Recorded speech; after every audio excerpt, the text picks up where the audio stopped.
السلام علیکم ناظرین، میں ہوں احسان خان اور آپ دیکھ رہے ہیں ہمارا YouTube channel Ahsan reaction with Ahsan. ناظرین اکرام، رپورٹ میں بات کریں گے وزیر اعظم شیخ حسینہ واجد نے امید ظاہر کی کہ بنگلہ دیش ایک دن ہوائی جہاز اور ہیلی کاپٹر بنانے کے قابل ہو جائے گا، کیونکہ حکومت اس سلسلے میں انجینئرز کے لیے تربیت اور تحقیق ریسرچ شروع کرنا چاہتی ہے۔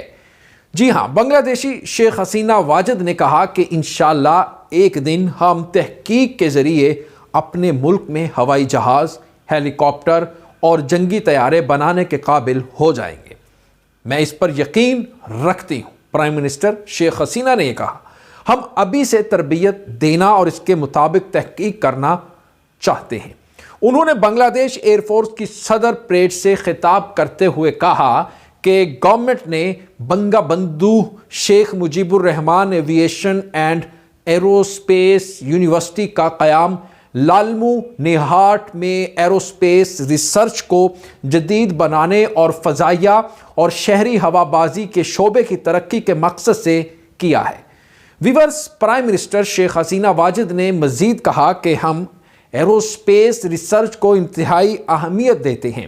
2009 میں اقتدار سنبھالنے کے بعد خاص طور پر گزشتہ 13 سالوں میں فضائیہ کو جدید بنانے کے لیے اقدامات کیے۔ پرائم منسٹر شیخ حسینہ واجد نے کہا کہ میری کوشش ہے کہ ہم فضائیہ کو مضبوط سے مضبوط تر بنائیں۔ ناظرین اکرام، رپورٹ میں آگے بڑھتے ہیں اور آپ کو بتائیں کہ حال ہی میں بنگلہ دیش کی فضائی حدود میں ایئر ڈیفنس آئیڈینٹیفیکیشن ایریا کے نام سے ایئر ڈیفنس نوٹیفیکیشن سینٹر کا آغاز کیا گیا ہے، جو ملک کی فضائی دفاع اور سیکیورٹی کے انتظام میں اہم کردار ادا کر رہا ہے۔ جی ہاں ناظرین، انہوں نے مزید کہا کہ ڈیجیٹل بنگلہ دیش کی تعمیر کے تناظر میں فضائیہ کے لیے ایک سرٹیفائیڈ ٹائر ڈیٹا سینٹر منگوایا گیا تھا اور اب اس کی تنصیب کا کام جاری و ساری ہے۔ جی ہاں ویورز، وزیر اعظم نے کہا کہ اس ڈیٹا سینٹر سے فضائیہ کی مختلف سرگرمیاں اور اس کے ساتھ ساتھ روایتی طریقے کی بجائے ڈیجیٹل طریقے سے انجام دینا ممکن ہوگا۔ یہ بہت بڑی کامیابی ہے اور حال ہی میں ایئر فورس کے لیے ایک بہت چھوٹا اپرچر ٹرمینل ہب اور ٹرمینل اسٹیشن ناظرین خریدا گیا ہے، اور انہوں نے کہا کہ بنگا بندھو سیٹلائٹ 1 کی مدد سے VSAT مرکز اور ٹرمینل اسٹیشن کے ذریعے فضائیہ کے اڈوں اور یونٹوں کے درمیان سیٹلائٹ پر مبنی رابطہ قائم کرنا ممکن ہوگا۔ اور اس کے ساتھ شیخ حسینہ نے کہا کہ بنگلہ دیش اب مستقبل میں فیوچر میں بنگا بندھو سیٹلائٹ 2 حاصل کرنے کی فل تیاری کر رہا ہے۔ اس کے علاوہ فضائیہ کے پاس جلد ہی مختلف قسم کے جدید ترین طیارے، اعلیٰ طاقت والے فضائی دفاعی ریڈار اور simulator, ATS simulator, laser guided boom اور اینٹی شپ میزائل ہوں گے۔ کیا بات ہے! اور اس کے ساتھ انہوں نے کہا کہ نئے آلات کے اضافے سے مجھے یقین ہے کہ فضائیہ کے دفاعی صلاحیت میں بہت اضافہ ہو جائے گا۔ ناظرین، بنگلہ دیشی وزیر اعظم نے فضائیہ کی تعریف کرتے ہوئے کہا، پاس آؤٹ ہونے والے کیڈٹس کی طرف اشارہ کرتے ہوئے وزیر اعظم نے کہا کہ فضائیہ اپنے پیشہ وروں کی دور اندیشی، پیشہ ورانہ مہارت اور محنت کی وجہ سے آج اس مقام پر پہنچی ہے۔ آپ کو اپنی صلاحیتوں اور اس کے ساتھ ساتھ پیشہ ورانہ مہارت اور حب الوطنی کا استعمال کرتے ہوئے اسے مزید آگے لے کر جانا چاہیے۔ ہم بنگلہ دیش کی فضائیہ کو ترقی یافتہ جدید دنیا کی فضائی افواج کے برابر دیکھنا چاہتے ہیں۔ انہوں نے مزید کہا کہ اب بنگلہ دیشی فضائیہ اس مرکز کی نگرانی میں اپنی ٹیکنالوجی اور افرادی قوت کے ساتھ مختلف قسم کے طیاروں اور ہیلی کاپٹرز کی اوور ہالنگ کر رہی ہے۔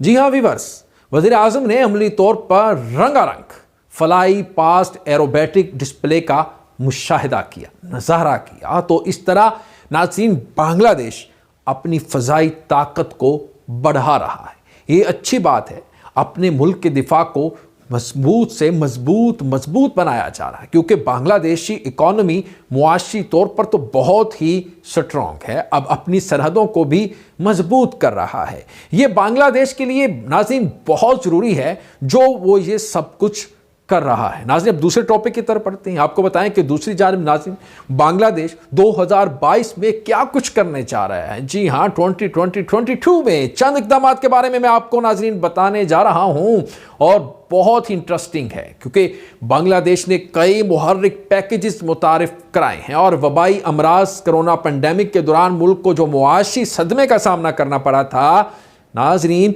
इससे निकलने के लिए पिछले 6 महीनों में एक कदम शुरू किया गया है। जी हां, Padma multi bridge, metro rail और बंगाबंधु टनल समेत मुतादिद मेगा प्रोजेक्ट्स का 2022 में इफ्तिताह मुतवक्के है।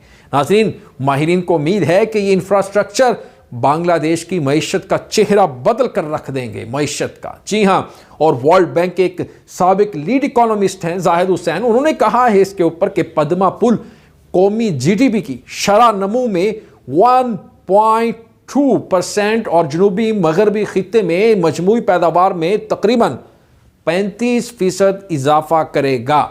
जी हां, नए रोजगार के मौके भी पैदा होंगे, क्योंकि सरमायाकारी में इजाफे के साथ मुल्क के जनूब मगरबी हिस्से में सनतकारी में भी इजाफा हो सकता है इस इतने बड़े प्रोजेक्ट्स के साथ। जी हाँ नाज़रीन, उन्होंने मजीद इसके बारे में जो उम्मीद जाहिर की है ना जी, ढाका में मेट्रो रेल और चिटागांग में बंगाबंधु टनल से मुल्क के जो मवासलाती निज़ाम में एक जो इनकलाबी तब्दीली आएगी और मईशत को जो फ़रोग मिलेगा नाज़रीन, उसमें जो जाहिद हुसैन हैं जो एक्सपर्ट हैं, उन्होंने कहा कि बांग्लादेश को सप्लाई चेन मैनेजमेंट को फाल बनाकर मुआशी बहाली के अमल को जारी रखना है और इसके साथ साथ इंसानी वसाइल की तरक्की और मैक्रो इकॉनमी को एहतियात से मुनज़्ज़म करने के लिए तालीम से मुतालिक सरगर्मियों को जारी रखने के तरीक़े तलाश करना होंगे। जी हाँ नाज़रीन, और इसके साथ ये भी मैं आपको बताऊं कि अगर मुल्क अपने हवाई, पानी और ज़मीनी बंदरगाहों के इंतज़ाम को बेहतर बना सकता है और दुनिया को एक और आलमी कसाद बाजारी का सामना नहीं करना पड़ता, ये तो बात वाज़ेह है, दुनिया इसी तरह ही करती आई है। और अब देखा जैसा कि बांग्लादेशी मईशत के पास बेहतर कारकर्दगी का मुनासिब मौका है, हुकूमत को गैर रस्मी शोबे के साथ खड़ा होना होगा और इस बात को यकीनी बनाना होगा कि वबाई अमराज के दौरान मुलाजमतों से महरूम होने वाले अफराद को, जो महरूम हुए थे इस कोरोना के दौर में, उनको दोबारा मुलाजमत दी जा सकेगी।